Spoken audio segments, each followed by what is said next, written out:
Hello guys, welcome back to our YouTube channel. എല്ലാവരും സുഖമായിട്ടിരിക്കുന്നു എന്ന് വിശ്വസിക്കുന്നു. അപ്പോൾ ഇന്നത്തെ നമ്മുടെ വീഡിയോ എന്താണെന്ന് വെച്ചാൽ ഒരു വിഷു സ്പെഷ്യൽ മേക്കപ്പ് വീഡിയോ ആണ്. എൻ്റെ കയ്യിലുള്ള കുറച്ച് മേക്കപ്പ് പ്രോഡക്റ്റ് ഉപയോഗിച്ചുകൊണ്ട് ഒരു സിമ്പിളായിട്ടുള്ളൊരു മേക്കപ്പാണ് കേട്ടോ ഞാൻ ഉദ്ദേശിക്കുന്നത്. അപ്പോൾ നമുക്ക് മേക്കപ്പ് സ്റ്റാർട്ട് ചെയ്യാം. ഫസ്റ്റ് തന്നെ ഞാൻ മോയ്സ്ചറൈസറാണ് കേട്ടോ അപ്ലൈ ചെയ്യുന്നത്.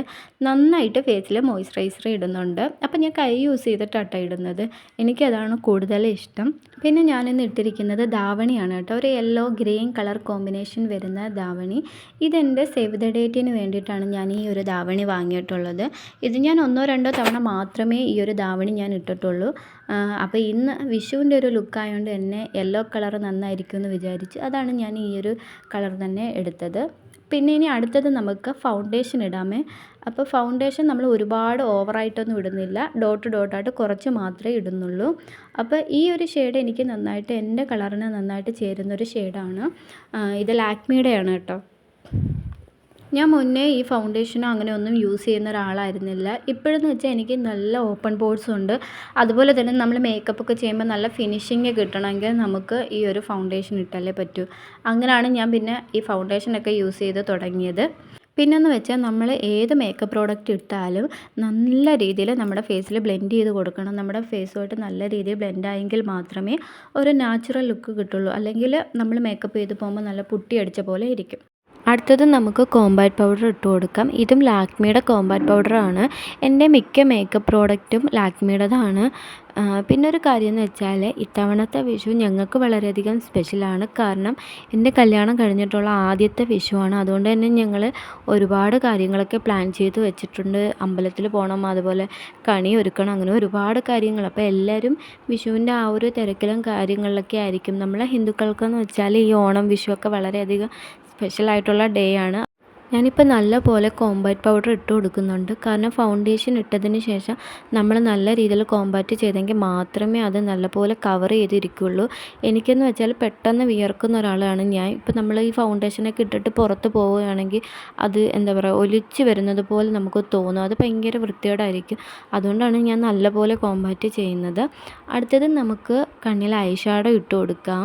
ഞാനിപ്പോൾ എൻ്റെ മേക്കപ്പ് സെറ്റിൽ ഒരു ലൈറ്റ് പിങ്ക് ഷെയ്ഡാണ് ഐ ഷാഡോ ആയിട്ട് ഇട്ട് കൊടുക്കുന്നത്. ഞാൻ എപ്പോൾ പുറത്ത് പോയാലും അല്ലെങ്കിൽ എവിടെ ഒരുങ്ങിപ്പോയാലും ഐ ഷാഡോ ഇടുന്ന ഒരാളാണ്. കാരണം എനിക്ക് ചെറുതായിട്ട് ഡാർക്ക് സർക്കിൾസ് ഉണ്ടായതുകൊണ്ട് ഞാൻ എപ്പോഴും ഐ ഷാഡോ ഇടുന്ന ഒരാളാണ്. അടുത്തത് നമ്മൾ ഐബ്രോ വരച്ചു കൊടുക്കാൻ പോവുകയാണ്. അതിന് വേണ്ടിയിട്ട് ഞാൻ ഐബ്രോ പെൻസിലാണ് യൂസ് ചെയ്യുന്നത്. ജസ്റ്റ് ഒന്ന് വരച്ചു കൊടുക്കുന്നത് മാത്രമേ ഉള്ളൂ. കാരണം ഞാൻ പിരുവം ത്രെഡ് ചെയ്തിട്ട് ഇപ്പോൾ 2 ദിവസം ആയതേ ഉള്ളൂ. അതുകൊണ്ട് ഇപ്പോൾ നമുക്ക് ജസ്റ്റ് ഒന്ന് വരച്ചാൽ മാത്രം മതി. അല്ലാത്തപ്പോഴൊക്കെ ഞാൻ നല്ലപോലെ ഡാർക്കനായിട്ട് വരച്ചു കൊടുക്കാറുണ്ട്. കാരണം എൻ്റെ പിരുവത്തിന് കളർ കുറവായതുകൊണ്ട് ഞാൻ നല്ലപോലെ വരച്ചു കൊടുക്കാറുണ്ട്. ഇതിപ്പം ത്രെഡ് ചെയ്തുകൊണ്ട് ഇപ്പോൾ അതിൻ്റെ ആവശ്യമില്ല. അപ്പോൾ അതും കഴിഞ്ഞിട്ടുണ്ട്. ഇനി അടുത്തത് നമുക്ക് കണ്ണെഴുതി കൊടുക്കാം. അപ്പോൾ ഞാൻ ലാക്മിയുടെ ഐലൈനറാണ് കേട്ടോ എടുത്തിട്ടുള്ളത്. ഇതാണ് കേട്ടോ ഏറ്റവും റിസ്ക് ഉള്ള പരിപാടി. കാരണം എനിക്ക് പെട്ടെന്ന് കണ്ണെഴുതാൻ കുറച്ച് പാടാണ്. നല്ലപോലെ കണ്ണാടി അടുത്ത് വെച്ചിട്ടാണ് ഞാൻ കണ്ണെഴുതാറുള്ളത്. നമ്മൾ പെൺകുട്ടികൾക്ക് ഏറ്റവും ഇഷ്ടപ്പെട്ട ഒരുങ്ങുന്നതിൽ ഏറ്റവും അവർക്ക് ഇഷ്ടപ്പെട്ടുള്ള കാര്യം എന്ന് വെച്ചാൽ കണ്ണെഴുതുന്നതാണ്. അപ്പോൾ ചില പെൺകുട്ടികൾ നല്ല നീളത്തിൽ വാലൊക്കെ ഇട്ട് നല്ല ഷേപ്പിൽ കണ്ണെഴുതാറുണ്ട്. ഞാനിപ്പോൾ അത്യാവശ്യം കുഴപ്പമില്ലാത്ത രീതിയിൽ എഴുതും. എങ്കിൽ പോലും എനിക്ക് കുറേയും കൂടി കണ്ണാടി അടുത്ത് വെച്ച് എഴുതുന്നതാണ് എനിക്ക് കൂടുതൽ എഴുതാൻ പറ്റുന്നത്. ഞാൻ ഐലൈനർ താഴെയും മുകളിലും വരയ്ക്കാറില്ല. കാരണം ഏതെങ്കിലും ഫങ്ഷനോ കാര്യങ്ങളോ ഉണ്ടെങ്കിൽ മാത്രമേ ഞാൻ താഴെയും മുകളിലും വരയ്ക്കത്തുള്ളൂ. കാരണം എനിക്ക് ഡാർക്ക് സർക്കിൾസ് ഉണ്ടായതുകൊണ്ട് ഞാൻ എപ്പോഴും താഴെയും മുകളിലും എഴുതാറില്ല. ജസ്റ്റ് ഒന്ന് താഴെ മാത്രമേ വരയ്ക്കുള്ളൂ. പിന്നെ എന്തെങ്കിലും ഫങ്ഷനോ അങ്ങനെ എന്തെങ്കിലും കാര്യങ്ങളുണ്ടെങ്കിൽ താഴെയും മുകളിലും വരയ്ക്കും. അപ്പം നമ്മൾ കണ്ണിൻ്റെ പരിപാടിയും കഴിഞ്ഞു. കണ്ണിന് താഴെ ഐലൈനർ വരച്ചതിന് ശേഷം നമ്മൾ ആ മേക്കപ്പ് സെറ്റിൽ ആ ലൈറ്റ് പിങ്ക് ഷെയ്ഡ് ജസ്റ്റ് ഒന്ന് കണ്ണിന് താഴെ കൂടി ഇട്ട് കൊടുക്കുന്നുണ്ട്. അടുത്തത് നമുക്ക് ലിപ്സ്റ്റിക്ക് ഇട്ട് കൊടുക്കാം. ഇത് ലാക്മിയുടെ ലിപ്സ്റ്റിക്കാണ്, ലിക്വിഡ് ലിപ്സ്റ്റിക്കാണ്. നല്ല റെഡ് കളറാണ്. അതുകൊണ്ട് തന്നെ കുറച്ച് ഇട്ടാൽ മാത്രം മതി. ഇപ്പം നമ്മൾ ഈ ഇടുന്ന കളറായിരിക്കില്ല കുറച്ചുകൂടി കഴിയുമ്പോൾ ഒരു ഡാർക്കനായിട്ട് വരും. അതുപോലെ ഒരു മെറൂൺ ഷെയ്ഡിലോട്ട് മാറിക്കോളും. ഈ കളർ എൻ്റെ സ്കിന്നിന് നന്നായിട്ട് ചേരുന്നതാണ്. ഞാൻ എപ്പോഴും ലിപ്സ്റ്റിക്ക് യൂസ് ചെയ്യുന്ന ഒരാളാണ്. എൻ്റെ കയ്യിൽ എപ്പോഴും ഒരു 2 കളർ ഷെയ്ഡ് എപ്പോഴും ഉണ്ടായിരിക്കും. നല്ലൊരു റെഡും കാണും, അതുപോലെ തന്നെ ഒരു ബ്രൗൺ കളറും കാണും. ഈ ഒരു ലിപ്സ്റ്റിക്ക് ഞാൻ കുറച്ച് ബ്ലഷായിട്ടും കൂടി ഇടുന്നുണ്ട്. പിന്നെ ഒരു കാര്യം, നമ്മളെപ്പോൾ ലിപ്സ്റ്റിക്ക് ഇട്ടാലും അതിന് മുന്നേ ലിപ് ബാം ഇടണം. ലിപ് ബാം ഇട്ടതിൻ്റെ മുകളിൽ മാത്രമേ ലിപ്സ്റ്റിക്ക് ഇടാമൂ. കാരണം ഈ ലിപ്സ്റ്റിക്കൊക്കെ നമുക്ക് ഒരുപാട് പ്രശ്നങ്ങൾ ഉണ്ടാക്കുന്നതാണ്. എങ്കിൽ പോലും നമ്മൾ ഗേൾസ് എപ്പോഴും ലിപ്സ്റ്റിക്കൊക്കെ യൂസ് ചെയ്യുന്ന ആൾക്കാരാണ്. അടുത്തത് നമുക്ക് പൊട്ട് വെച്ച് കൊടുക്കാം. ഞാനിവിടെ റെഡ് കളർ പൊട്ടാണ് കേട്ടോ വെക്കുന്നത്. കാരണം ട്രഡീഷണൽ ലുക്കല്ലേ, നമുക്ക് റെഡ് കളർ വെക്കാം. ഞാൻ കൂടുതലും ബ്ലാക്ക് കളറാണ്, ഏത് ഡ്രസ്സ് ഇട്ടാലും എനിക്ക് ബ്ലാക്ക് കളറാണ് പൊട്ട് വെക്കുന്നതാണ് ഇഷ്ടം. ഇതിപ്പം ഞാൻ റെഡ് വെച്ചിട്ടുണ്ട്. ഞാൻ കുറേ തവണ വെച്ച് നോക്കുന്നത് എന്താണെന്ന് വെച്ചാൽ എനിക്കെപ്പോഴും പൊട്ട് കുറേയും കൂടി താഴെ വെക്കുന്നതാണ് ഇഷ്ടം. ഇതിപ്പോൾ ഞാൻ കറക്റ്റ് സെൻറ്ററിൽ തന്നെയാണ് വെച്ചത്. അടുത്തത് നമുക്കിനി അക്സസറീസ് ഇട്ട് കൊടുക്കാമേ. ഫസ്റ്റ് തന്നെ ഞാൻ മാലയാണ് ഇടുന്നത്. ഈ ഒരു മാല വന്നിട്ട് ഞാൻ മീഷോയിൽ നിന്ന് വാങ്ങിയതാണ്. ഏത് ട്രഡീഷണൽ ഡ്രസ്സിനും നമുക്ക് ഈ ഒരു മാല ഇടാൻ പറ്റും. അതുപോലെ തന്നെ ഇതിപ്പോൾ ഗ്രീൻ കളറാണ്, എൻ്റെ ഈ ഒരു ഡ്രസ്സിന് നന്നായിട്ട് മാച്ച് ആവുന്നുണ്ട്. അതുകൊണ്ടാണ് ഞാൻ ഈ ഒരു മാല ഇടാമെന്ന് വെച്ചത്. ഇതിൻ്റെ പല കളർ ഷെയ്ഡുകൾ നമുക്ക് മീഷോയിലുണ്ട്. ഞാൻ മീഷോയിൽ നിന്ന് അധികം സാധനങ്ങളൊന്നും വാങ്ങുന്ന ഒരാളായിരുന്നില്ല. പക്ഷേ ഈ ഇടയ്ക്ക് വെച്ച് ഞാൻ 2-3 മാലകളൊക്കെ വാങ്ങിയിട്ടുണ്ടായിരുന്നു. എനിക്ക് ഒത്തിരി ഇഷ്ടപ്പെട്ടു. അത്യാവശ്യം ക്വാളിറ്റിയും കാര്യങ്ങളൊക്കെ ഉണ്ട്.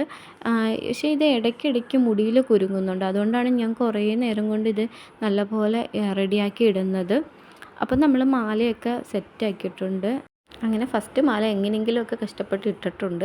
ഇനി അടുത്തത് നമുക്ക് താലി ചെയിൻ ഇടാം, അതാണല്ലോ മെയിൻ. അപ്പോൾ അതും ഇട്ടു. ഇനി അടുത്തതെന്ന് വെച്ചാൽ കമ്മലാണ്. ഞാനിവിടെ ഒരു ജിംക സെറ്റാണ് എടുത്തിട്ടുള്ളത്. അതും ഗ്രീൻ കളറാണ് കേട്ടോ. അത്യാവശ്യം എന്താ പറയുക, വലുതുമാണ്. അതേപോലെ തന്നെ ഒന്നും ഒരുപാട് ചെറുതും അല്ലാത്ത ഒരു മീഡിയം സൈസ് ജിംക. അങ്ങനെ അതും ഇട്ടു. അപ്പോൾ അതും എൻ്റെ കയ്യിൽ നിന്നൊന്ന് തറയിൽ പോയിട്ടുണ്ട്. എന്താണോ എന്തോ എല്ലാം തറയിൽ വീഴുകയാണ്. അങ്ങനെ അതും എങ്ങനെയെങ്കിലുമൊക്കെ തപ്പിപ്പറക്കി എല്ലാം സെറ്റാക്കണ്ടേ, കയ്യിലൊന്നും നിൽക്കുന്നില്ല, എല്ലാം തറയിൽ പോവുകയാണ്. മാല അതേപോലെ, ഇപ്പം നട കമ്മലും അതേപോലെ തന്നെ. അങ്ങനെ എങ്ങനെയെങ്കിലുമൊക്കെ പണിപ്പെട്ട് നമ്മൾ അത് രണ്ടും ഇട്ടിട്ടുണ്ട്. അപ്പോൾ കമ്മലുമായി, മാലയായി. അപ്പം മേക്കപ്പും സെറ്റായിട്ടുണ്ട്, അക്സസറീസ് ഇട്ടു. അപ്പോൾ ഒരുവിധം എല്ലാം ഓക്കെ ആയിട്ടുണ്ട്. ഇനി അടുത്തതാണ് ഹെയർ. അങ്ങനെ നമ്മുടെ ഹെയർ സ്റ്റൈലൊക്കെ കഴിഞ്ഞിട്ടുണ്ട്. ഇനി അടുത്തത് പൂ വെച്ച് കൊടുക്കുക. ഇതിപ്പോൾ എൻ്റെ കയ്യിലിരിക്കുന്നത് പ്ലാസ്റ്റിക് പൂവാണ് കേട്ടോ. ഇത് ഞാനിവിടെ അടുത്ത അമ്പലത്തിലെ ഉത്സവത്തിന് മേടിച്ചതാണ്. കുറേശ്ശെ ഒറ്റത്തവണയായിട്ടല്ല, കുറേശ്ശെ വാങ്ങി കെട്ടി ഒരുമിച്ച് വയ്ക്കുന്നതാണ്. ഇതാകുമ്പോൾ നമുക്ക് നല്ലതാണ്, ഒരുപാട് പൈസയാവില്ല. മറ്റേ നമ്മൾ നോർമൽ പൂവൊക്കെ മേടിക്കുമ്പോൾ കുറച്ച് പൂവിന് തന്നെ എന്തോ 100 രൂപ എങ്ങാണ്ടാണ്. ഇതാകുമ്പോൾ നല്ല രീതിയിൽ നമുക്ക് പൂ വയ്ക്കാനും പറ്റും. എപ്പോഴും നല്ല എന്താ പറയുക, ഫ്രഷ് ആയിട്ടിരിക്കുന്ന പോലെ തോന്നും. പിന്നെ ഒരു കാര്യം എന്ന് വെച്ചാൽ കുറച്ച് ഒതുങ്ങിയിരിക്കാൻ കുറച്ച് ബുദ്ധിമുട്ടാണ്.